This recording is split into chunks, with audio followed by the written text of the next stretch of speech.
Bismillahirrahmanirrahim. Assalamualaikum warahmatullahi wabarakatuh. Waalaikumsalam warahmatullahi wabarakatuh. Alhamdulillah. Nahmaduhu wa nasta'inuhu wa nastaghfiruh. Wa na'udzu billahi min syururi anfusina wa min sayyiati a'malina. من يهده الله فلا مضل له ومن يضلل فلا هادي له أشهد أن لا إله إلا الله وحده لا شريك له وأشهد أن محمدا عبده ورسوله الذي لا نبي بعده اللهم صل على سيدنا محمد وعلى آله وصحبه أجمعين.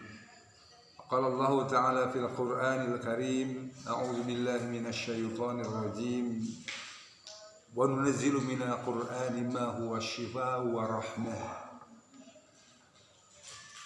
الآية صدق الله العظيم أما بعد. Hadirin rahimakumullah, kita teruskan kajian kita tentang ayat Bismillahirrahmanirrahim, yang mana di pertemuan terakhir Selasa pekan kemarin saya menyampaikan bahwa rahmat Allah terbagi menjadi dua. Yang pertama, rahmat yang sifatnya umum yang disebut dengan Rahman. Dan rahmat itu sendiri maknanya adalah kasih sayang. Rahmat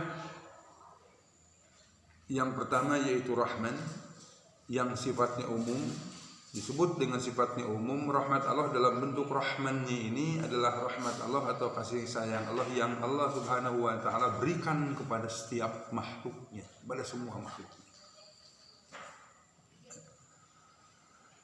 Jangankan manusia yang merupakan makhluk yang termulia, bahkan yang namanya hewan, yang namanya binatang, yang namanya tumbuh-tumbuhan, yang namanya jin termasuk di dalamnya adalah setan, adalah makhluk Allah yang mendapatkan kasih sayangnya melalui jalur rahmat.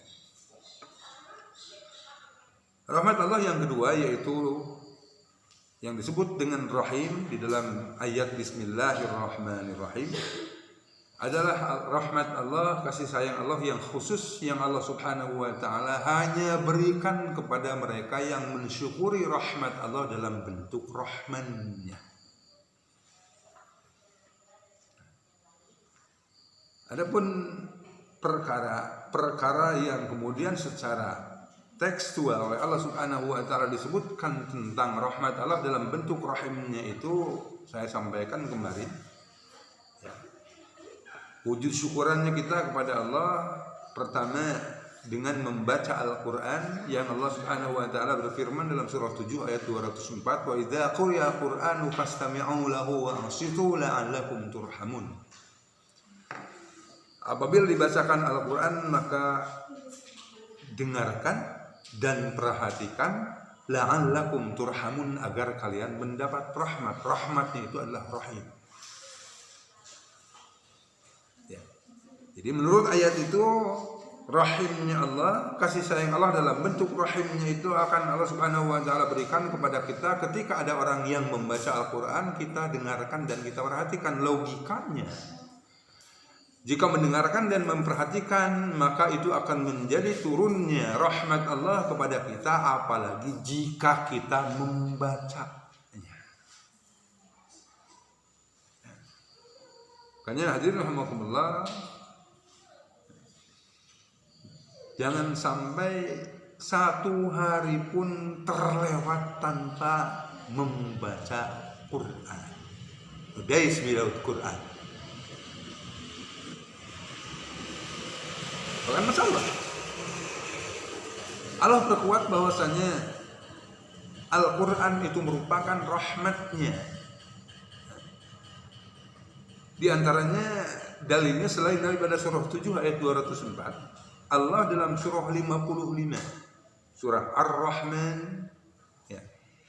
Sebelum Allah menyampaikan rahmat-rahmat yang lainnya, Allah mengatakan pertama kali bahwasanya rahmat Allah itu adalah Al-Quran. Disebutkannya Al-Quran sebagai rahmat Allah pertama kali, ini menunjukkan bahwasanya Al-Quran itu merupakan rahmat yang utama. Kata Allah, Ar-Rahman 'allamal Quran. Oke. Adapun rahmat Allah yang berikutnya dalam bentuk rahimnya akan kita dapatkan adalah karena kita itu memiliki iman. Ya. Jadi pertama Al-Quran, yang kedua adalah iman. Yang tentang iman ini Allah berfirman dalam surah 17 ayat 82 sebagaimana saya sampaikan di muqaddimah tadi. Kata Allah, "Wa nunazzilu minal Qur'ani ma huwa syifaa'u wa rahmah." Dan Allah turunkan Al-Quran yang sebagian dari Al-Quran itu merupakan syifa, merupakan penawar, warahmah, dan kasih sayangnya.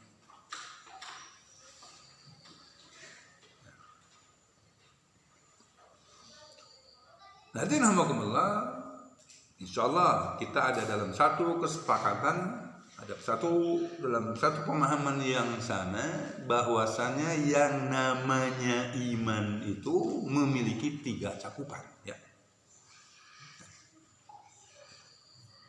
Seseorang itu tidak bisa dikatakan iman ketika hanya mulutnya mengucapkan saya itu beriman. Tapi seseorang akan bisa dikatakan iman jika selain daripada mulutnya mengatakan beriman, dari mulutnya keluar perkataan-perkataan yang baik, hal lain yang menunjukkan tentang keimanan itu ada pada diri seseorang, yaitu hati yang membenarkan.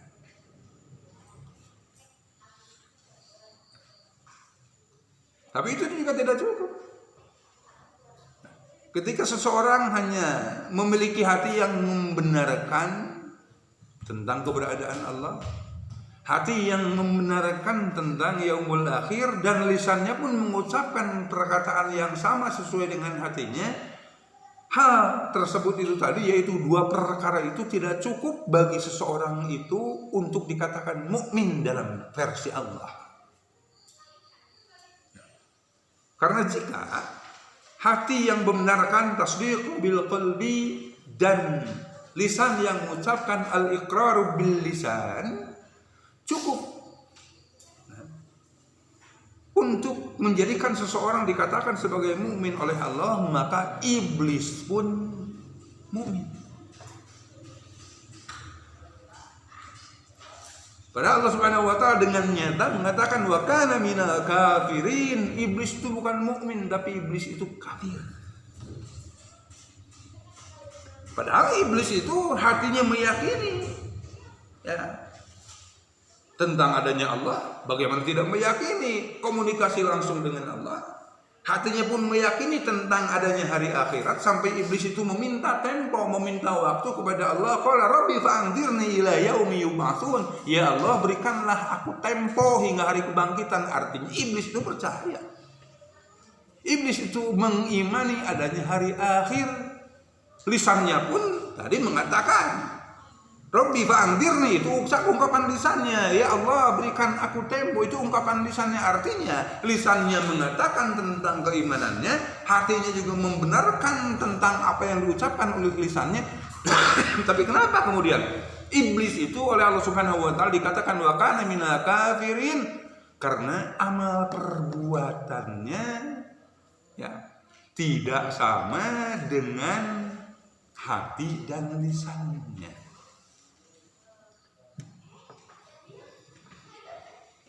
Makanya kan cakupan iman itu 3. Yang pertama tasdiqu bil qalbi, hati yang membenarkan, al-iqraru bil lisan, lisan yang mengucapkan, dan ketiga itu wal amalu bil arkan, dan pengamalan melalui jasadnya, jasad yang mengamalkan.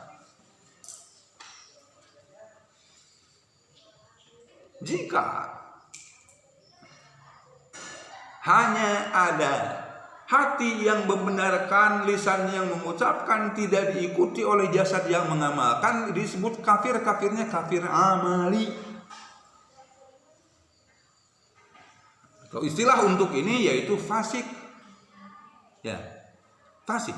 Fasik itu yaitu seseorang yang karena ketidakpercayaannya, amal perbuatannya itu senantiasa bertentangan dengan perintah, ya, dan tidak sesuai dengan larangan Allah. Itu fasik.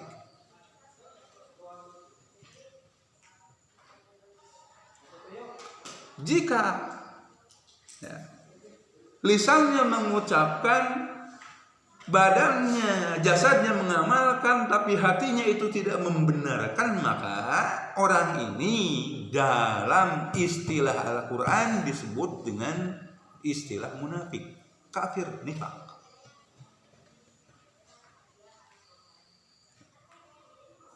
Jadi awaslah. Ya. Iman itu menuntut 3 hal. Tidak bisa tidak, kecuali 3 hal ini secara komplit ada pada diri kita.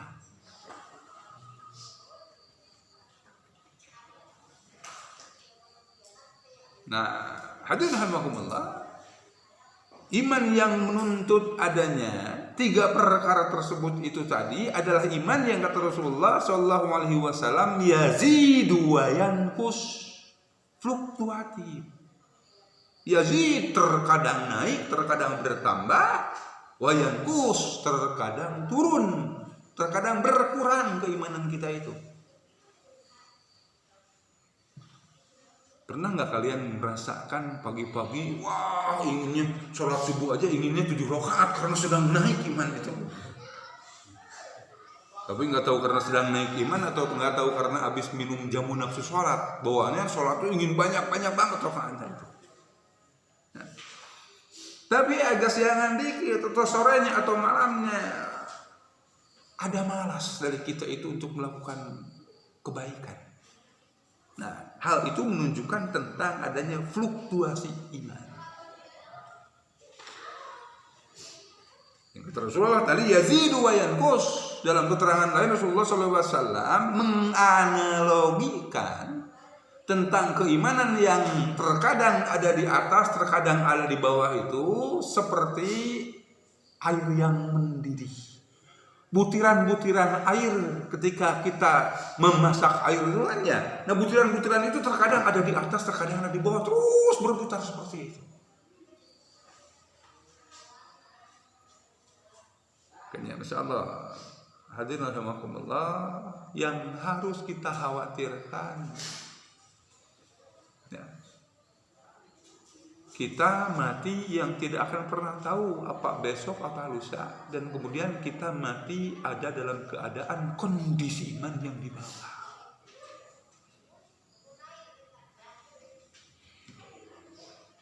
Nah, lalu bagaimana caranya agar kita senantiasa bisa memiliki keimanan yang walaupun tadi hakikatnya iman itu naik atau turun, tapi kita upayakan ketika turunnya itu jangan, taruhlah untuk lebih memudahkan pemahaman ya, taruhlah iman yang turun dari diri kita itu bukan turunnya sampai ke angka 5, apalagi angka 4, angka 3, tapi iman yang kita miliki itu ketika turun pun ada di angka 6. Jadi masih biru. Mudah-mudahan ketika naik itu bisa menembus angka 8, angka 9.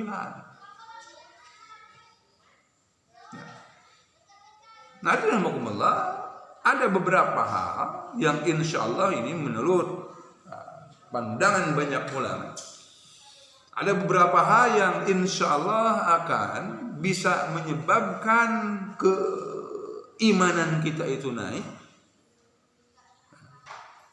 Bisa kita upayakan agar keimanan kita itu tidak turunnya itu tadi ke angka 5 dan sampai ke bawah.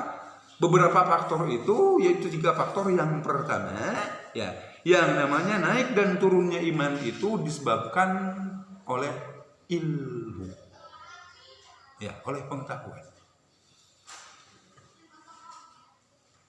Semakin seseorang itu memiliki pengetahuan, akan semakin termungkinkan orang tersebut itu memiliki iman yang baik.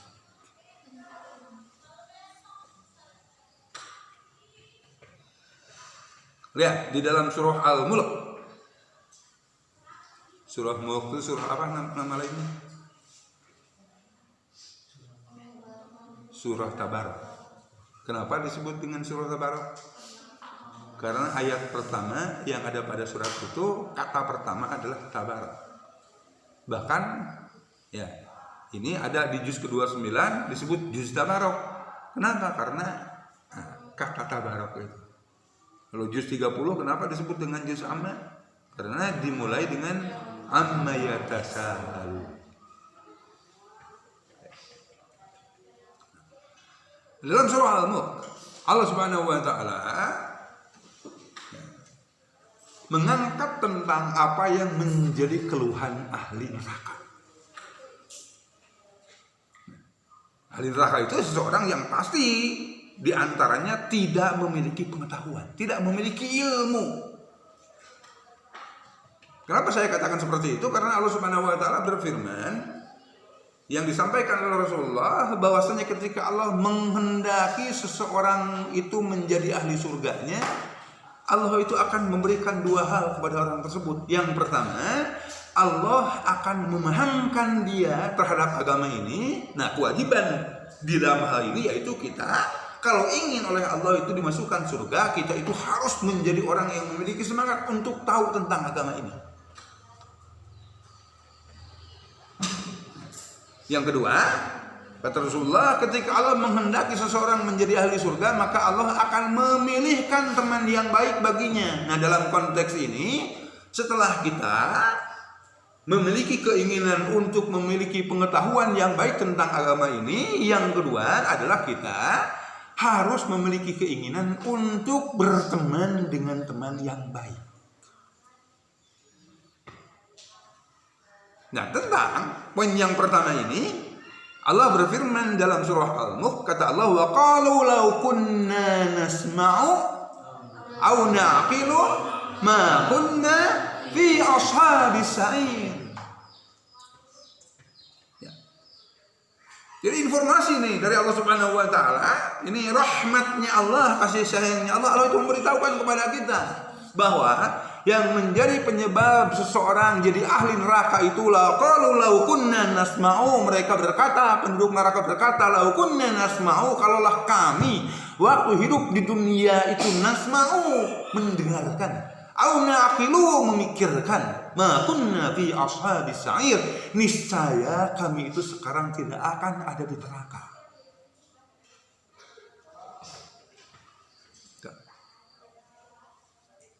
Makanya Masya Allah, hadirin rahimakumullah, bab ilmu itu saking menjadi syarat utama bagi seseorang untuk mendapatkan rahmat Allah dalam bentuk rahimnya, surganya Allah.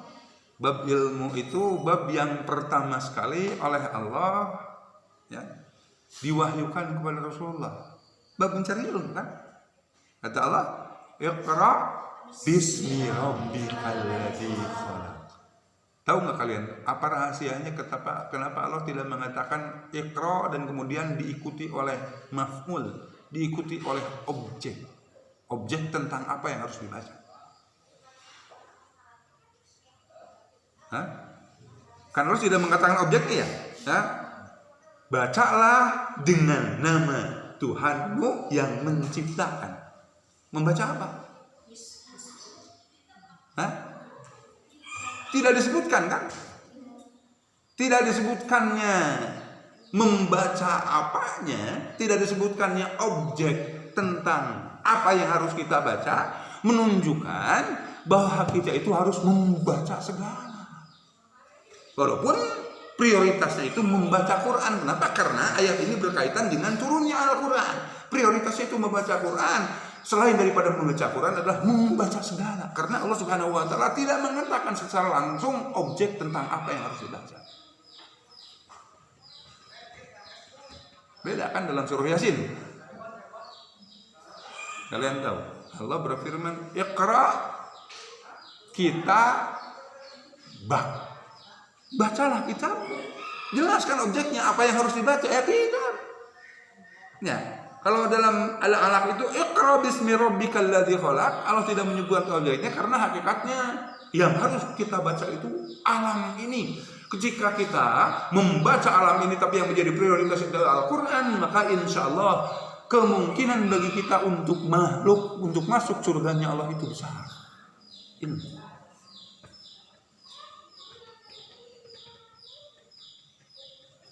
Insya Allah lihat. Ya. Sebelum setelah Allah bersumpah dengan makhluknya, artinya kita harus mempelajari apa sih yang dijadikan objek sumpah oleh Allah. Ketika mempelajari, maka kita itu akan mengetahui, akan berilmu. Ya. Setelah Allah memerintahkan kepada kita secara tersirat, bahkan Allah itu bersumpah, Allah kemudian menyebutkan, summa radadnahu asfala safilin. Kemudian Allah radadnahu asfala safilin, melemparkannya ke tempat yang terbawah, yang paling bawah. Siapakah mereka? Mereka yang tidak memiliki pengetahuan tentang objek-objek yang dijadikan sumpah oleh Allah, yang Allah mulai dengan watini wazaitun wa turi sin wa hadzal baladil amin laqad khalaqnal insana fi ahsani taqwim. Kemudian summa radadnahu asfala safilin.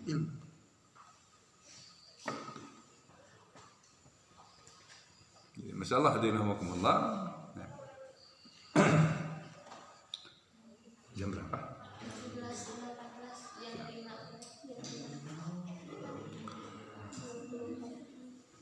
Kalau udah 17.30 ngasih tahu ya. Tapi ngasih taunya cukup ngacungkan tangan, jangan mengedipkan mata ya. Oke. Yang kedua, hadirin rahimakumullah. Ya. Penyebab naik dan turunnya iman kita yang kedua adalah al-bi'ah. Bi'ah itu lingkungan. Termasuk di dalamnya adalah sobat, teman-teman kita.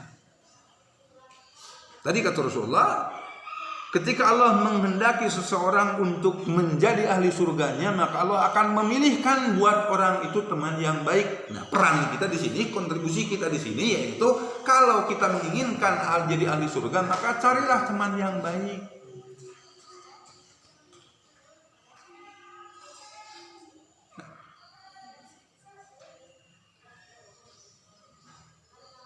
Kenapa kita harus mencari lingkungan yang baik, harus cari teman yang baik? Ada yang tahu? Kayaknya Bapak pernah menerangkan tentang hal ini waktu di Saung.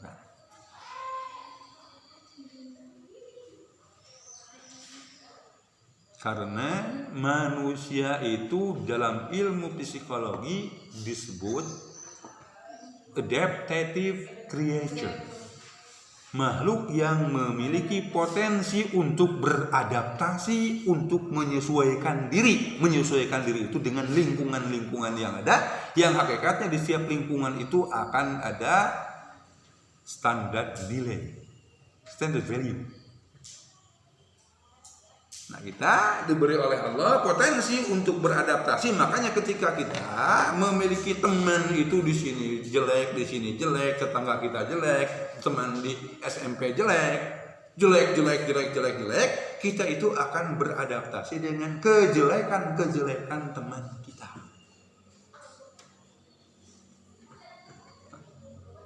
Jadi kata Rasulullah, kalau engkau ingin tahu tentang seseorang, lihat aja dia itu berteman dengan siapa.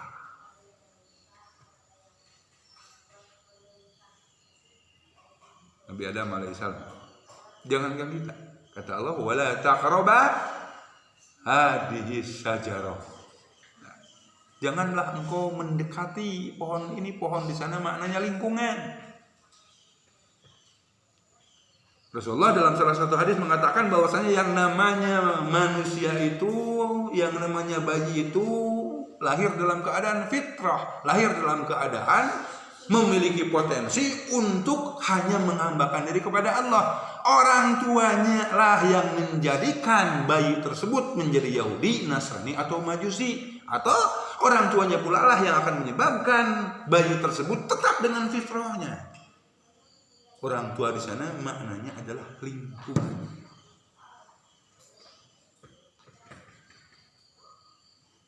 Kalian tahu,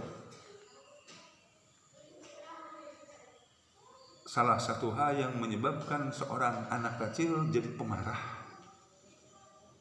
ternyata anak kecil itu kan merekam, ya, melihat orang tuanya yang sedikit-sedikit marah, maka kemudian anak kecil itu menyimpulkan kalau ada masalah harusnya dengan marah.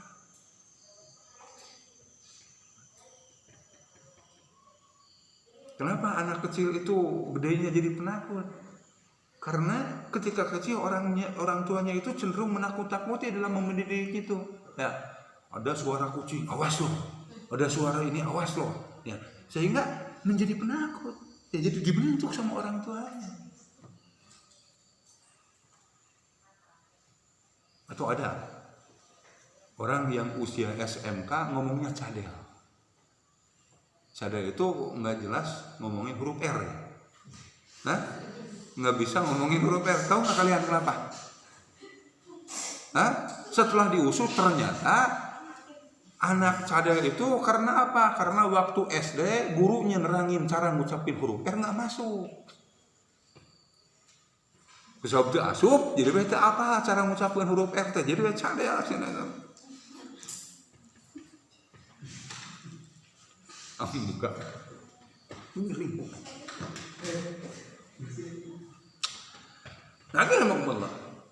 Kalau kepada Adam alaihissalam Allah melarang wala taqraba hadhihi syajarah, janganlah engkau mendekati pohon itu. Kepada Rasulullah sallallahu alaihi wasallam Allah memerintahkan untuk ada dalam lingkungan yang baik. Allah berfirman dalam surah 18 ayat 28, wasfir nafsaka ma'al ladzina yad'una rabbahum bil ghadati wal 'ashyi yuriduna wajhah.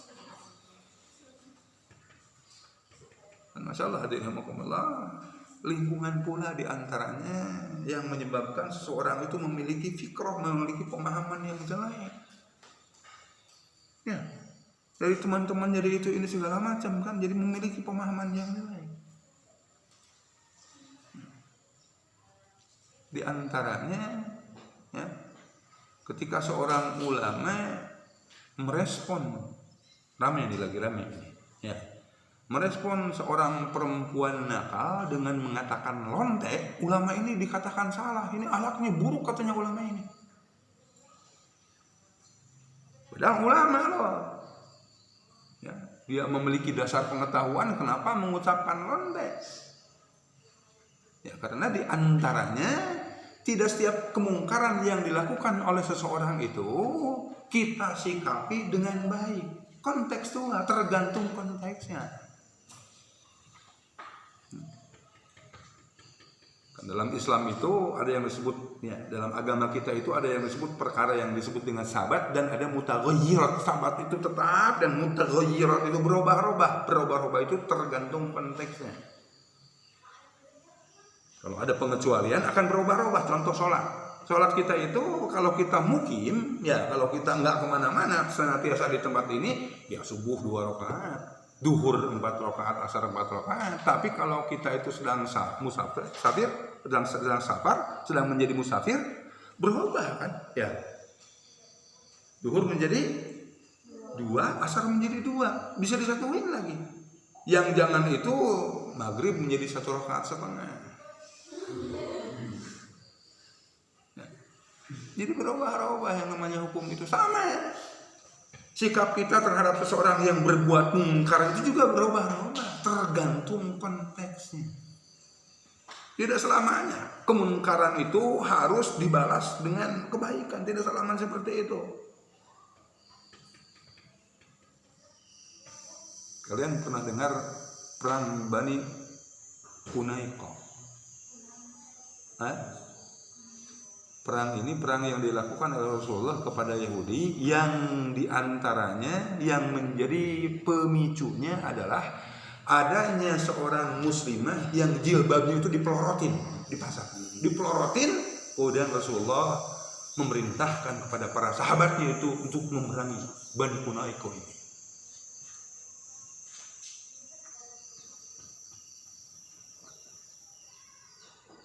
Tapi karena info yang tidak benar, dari mana infonya? Dari temannya dia. Jadi yang kedua, lingkungan. Jadi Allah, manusia selain daripada disebut dengan adaptive creature, manusia juga dalam ilmu psikologi disebut dengan competitive creature, makhluk yang oleh Allah diberikan potensi untuk berkompetisi. Artinya ketika kita masuk dalam lingkungan yang jelek, kita akan beradaptasi dengan keburukan-keburukan yang ada di lingkungan itu, dan kemudian kita akan berkompetisi dengan orang-orang yang buruk itu. Berkompetisi dengan keburukan. Tapi ketika kita masuk ke dalam lingkungan yang baik, kita akan beradaptasi dengan nilai-nilai yang ada pada lingkungan itu, dan kemudian kita akan berkompetisi, akan berlomba-lomba dengan kebaikan orang-orang yang ada dalam lingkungan itu. Makanya kalau kita melihat ya, potensi yang dimiliki oleh kita ini yang kemudian diperintahkan oleh Allah kepada kita, ya, dalam hal ini itu berlomba, ya. Kata Allah, wasari'u ila maghfiratin mir rabbikum, dan bersegeralah kalian dan berlomba-lombalah kalian untuk mendapatkan ampunan Allah. Mungkin enggak kita berlomba untuk mendapatkan ampunan Allah dengan orang yang tidak menginginkan ampunan Allah? Tidak mungkin. Mungkin enggak kita ingin berlomba memenangkan kejuaraan balap mobil dengan pembalap motor? Nggak mungkin. Harus dengan pembalap mobil lagi.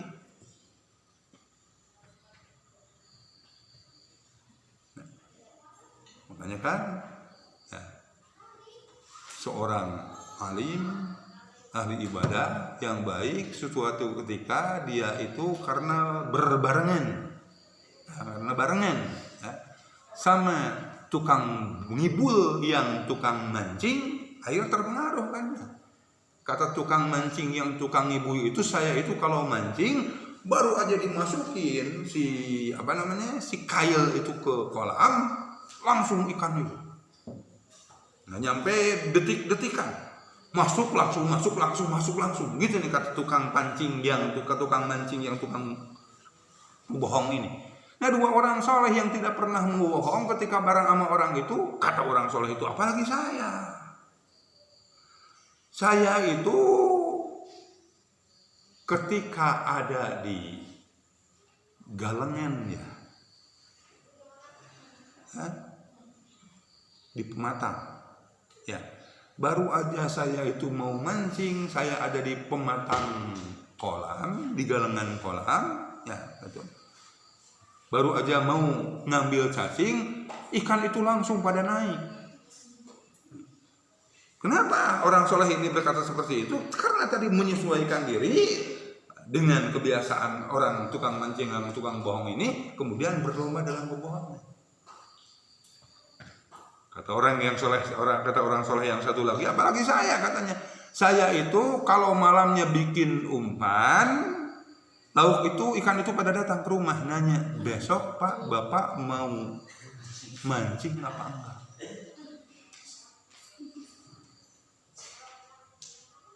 Yang ketiga, yang terakhir, naik dan turunnya iman itu disebabkan oleh taat dan maksiatnya kita. Ketika kita taat, maka insya Allah keimanan kita akan naik. Ketika maksiat, keimanan kita itu akan turun. Allah berfirman tentang ashabul kahfi yang demi mempertahankan keimanannya itu, kata Allah, innahum fityatun amanu bi rabbihim wa zidnahum huda. Sesungguhnya mereka itu adalah para pemuda yang amanu bi rabbihim, yang iman kepada Rabb mereka, wa zidnahum huda, dan kami tambahkan iman kepada mereka. Nah, sebaliknya, kalau amal baik itu akan menyebabkan kenaikan iman, maka amal buruk akan menyebabkan penurunan iman. Jadi mungkin itu yang bisa sama-sama kita kaji pada kesempatan sore ini.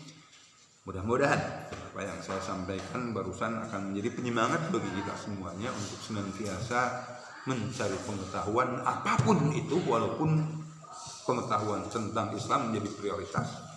Yang kedua, akan menjadi penyemangat bagi kita untuk senantiasa beserta dengan orang-orang yang soleh, yang akan membuat kita beradaptasi dengan kebaikan-kebaikan mereka, dan kita akan berlomba dengan mereka dalam kebaikan.